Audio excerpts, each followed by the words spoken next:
The identity that I made for myself was strong, independent woman. I can do this on my own. I can give myself a comfortable life without depending on anybody. But there was a period in time that I just stopped working for 6 months. Like I self-sabotage. And that sabotaging pattern, if you ask my shadows, it's because that's the only time we feel we're cared for. Tas ililibre ako ng kapatid, ganun. Kasi alam nila. Kasi sanay ako yung nanlilibre.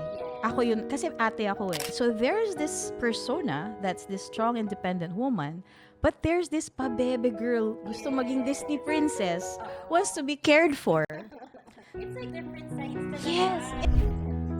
Like after I am one song, this kind of memory that I have with her is a different I invited her here in the podcast because ang ganda lang ng concept ng shadow work because it's basically rooted from your childhood experiences and other experiences that may have caused how you behave right now. There's a subconscious part of us which is like runs 90% of our lives. Until you make the subconscious conscious, it will continue to run your life and you will continue to call it fate. Meaning, pag hindi ka aware na what's happening beneath yung subconscious mo, akala mo ganun ka lang talaga.